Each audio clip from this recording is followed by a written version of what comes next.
lilled ja liplikad. Saedikul viga elada. Ja. Väike linnud ja liplikad. Ja heinamaan.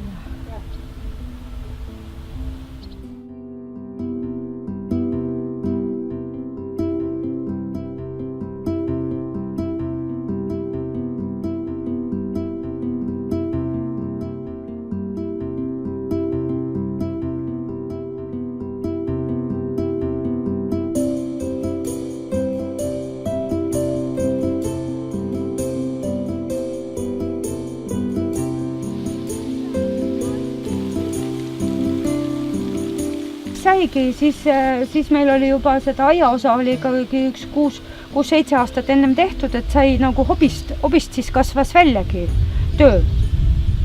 Ja nüüd on siis jah, olen 10 aastat siin seda väikest puukooli siin pidanud ja põhiliselt püsililli siis kasvatame. Just siukseid võib-olla natukene suurema ja jõulisema kasvulisi püsililli. Suured pinnad, siis need suured pinnad nõuavad ka selliseid natuke jõulisemaid ja suuremaid taimi ka. Meil kodus käivad lihtsalt kodus ostmas, käivad ekskursioonid kodus ja käime laatadel ka. Kõik variandid on käigus. Mitu laata aastas tuleb? Täpselt vist sama palju, kui on suvel nädalavahetusi, et ega meil jääb vist 2 nädalavahetust jääb vabaks.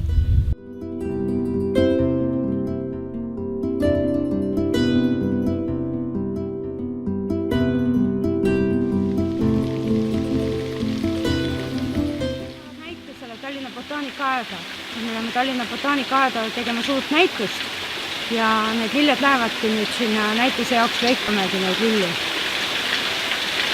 Et meil on endal ju oluliselt suurem see floksikollektsioon, kui on Tallinna Botaanikaaedal. Me oleme aastaid käinud seda näitust tegemas, et see on meil nagu üks kõige selliseid toredamaid koostööprojekte just. Valge floks on ju see Lõuna-Eesti see pulmade klassika. Valget ja sellist, ütleme, hästi pehmet ja sellist kreemikat floksi viiakse tohutult pulmadesse. Tead, kuidas kirik lõhnab täitsa lõpp. Et see on niivõrd ilus. Et just see meie oma see taluaia klassika ja kirik ja selline, et sellised traditsioonid kõik koos, et ei tooda siukseid uhkeid väljamaa lilli, vaid tehakse selle oma kodumaise lillega.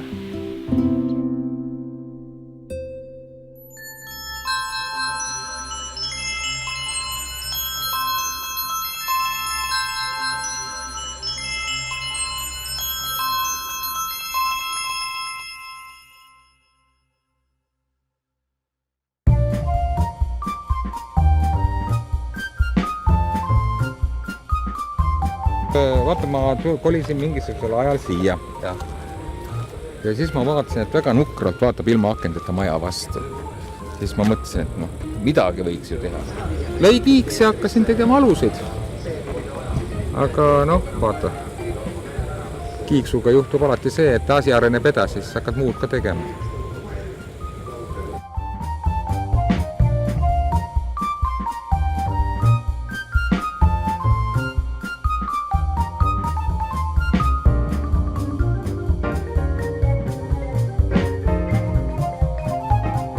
Ülo teeb meil vähekene siin aknaid ja uksi ja ka muud mööblit.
koolimaja sai ka nagu kooli tegelikult, ma arvan, sellise koduseks, et aga mul on hea meel, et ta ei ole lihtsalt jäänud seisma, et midagi mõnusat saab siia olema.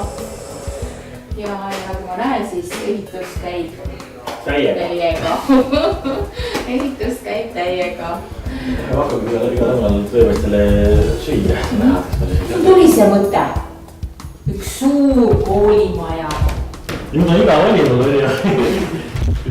Teete ka sellest, et tekkis huvi hobuste vastu.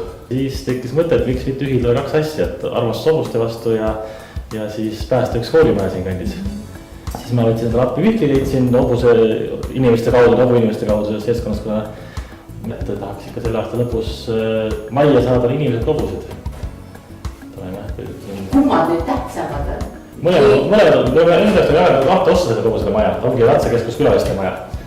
Aga esmalt tahaks ise saada hobused. Et meil tuleb lähipäevil tulevad Leedust, tulevad hobuste boksid. Ja siis vanasse võimlasse koos siis juurde ehitusega saab siis 30 hobust mahtama siia. Ja siis maneesi kass on juba õppaga püsti, aga siis nüüd paneb plekid ümber, nii et sellest lõpus peaks saama siis juba oma hobused siia tuua, pluss siis veel asutada ka maneesis, et on koht, kus trenni teha, koht, kus hobuseid hoida. Aga juba siis tegelikult selle aasta märtsist, 23. märts me avasime neid väikse saali juba all, mis endine kooli söögisaal oli. Ja nüüd siis mõned nädalad tagasi avasime suure saali, et tegelikult juba toitusüritusi teeme. Inimestele meeldib, et on ruum, kus ollakse, on meeldiv ja toit, mis hambale panna on meeldib. Ja me oleme tegelikult ju nii selle Kildu külade ühendusega kui ka siis laiemalt kogu selle vastamise küladega minu arvates siia hästi läbi saanud ja ma usun, see jätkub ka. See on minu vanavanemate kodu. Üles ma kasvasin siin. Enne kooli ma ainult siin elasingi. Ema isa pidid ju tööl käima. Ja eks see hobuse tundmine ja see tuligi siit.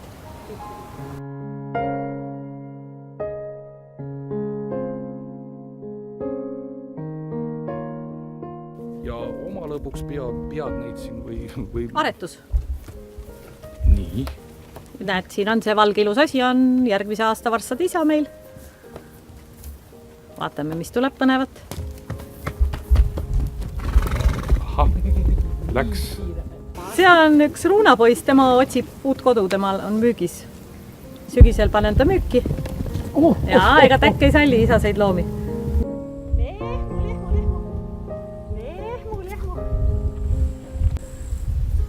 Aga nad on mul selle lehmu peal ära õpetatud, et kui ma õikan, siis need kaks, valge ja karvane, tulevad kohe jooksuga. Ja siis ülejäänud on sunnitud kaasa tulema. Hullid ennast ahistatuna ei tunne selle lehmu kutsugi peale või? Vanamees tuleb selle peale veel kõige kiiremini. Tema on veel kõige suurem lehm siis. Tema on siis kõige suurem sõber. Tema tuleb niisama ka, sest ta tahab väga sügamist saada. Nad tegelikult karjamaa on seal metsa taga, aga neil on võimalus koju tulla. Neil on siin automaatjootja ja siis nad magavad siin ja põhimõtteliselt on heinarullid nagu saadaval, aga ei ole väga huvitatud praegu, sest süüa ju jagub. Leib lauale tuleb loomapidamisest ja ravimisest. Aiandus on ikka selline hobikorras.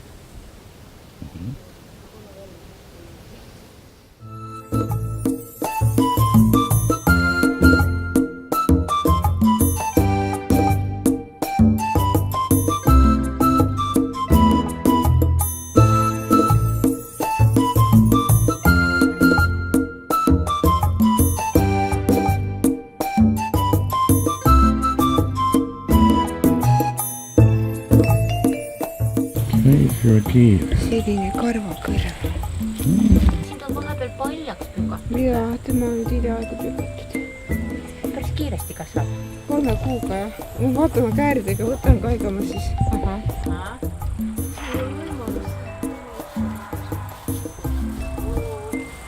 Lihtsalt tahtsin lambaid, aga mitte mingeid tavalisi lambaid.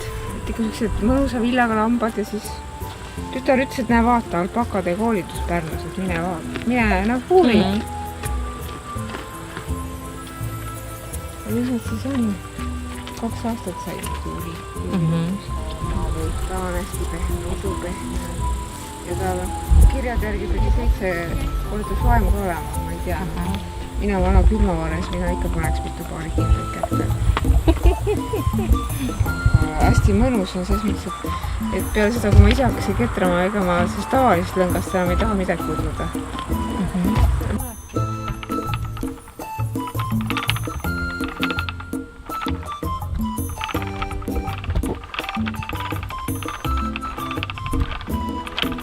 Mis on päevi näinud, ma seda üritan putitada.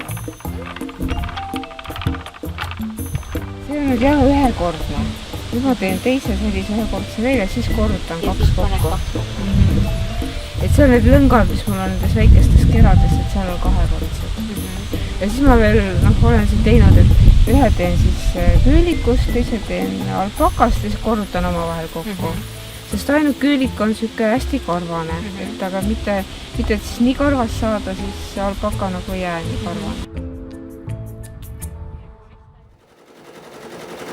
Minu elus esikohal on minu pere, minu kõige tugevam sammas. Tänu sellele mina üldse eksisteerin ja viitsin midagi teha.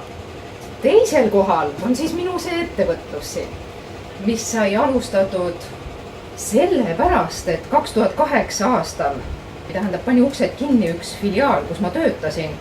Ja siis ma mõtlesin, et Viljandis ei ole nagu teist tikkijat, et ma teen ise ja hakkan edasi seda asja siin Viljandis ajama. Aga need tikkimismasinad on kohutavalt kallid. Tuli hakata otsima, kus kohast raha saada. Tööturuametilt raha küsima ja EAS-ilt raha küsima ja... Aga siis ma ikkagi sain selle raha taotletud ja panin püsti. Terve pere aitas mind iga nurga pealt. See ei ole ainult tänu minu tegemistele siin. Ja muidugi 2008 aasta oli ikka mega raske. Lihtsalt nutsin ja tegin edasi. Täielik masu. 2009 lõpp ja 10, siis hakkas juba paremini minema. Siis hakkasid juba ettevõtjad hakkasid aru saama, et tegelikult on see ju väga suur reklaam neile, kui nende tööriietel on firma nimi peal ju. See on ju väga viis ju. Inimesed käivad ju igal pool, kannavad tööriided ja kohe on reklaam olemas.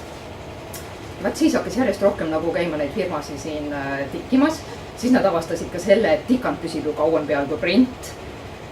Nii et ma ütlen, et ma arvan, et väga-väga paljud siin Viljandi ettevõtted käivad siin ja suure jaani ettevõtjad ja et mul läheb täitsa normaalselt. Tänu sellele, et ma uksi kinni ei pand, olen ma praegu ikka päris õnnelik.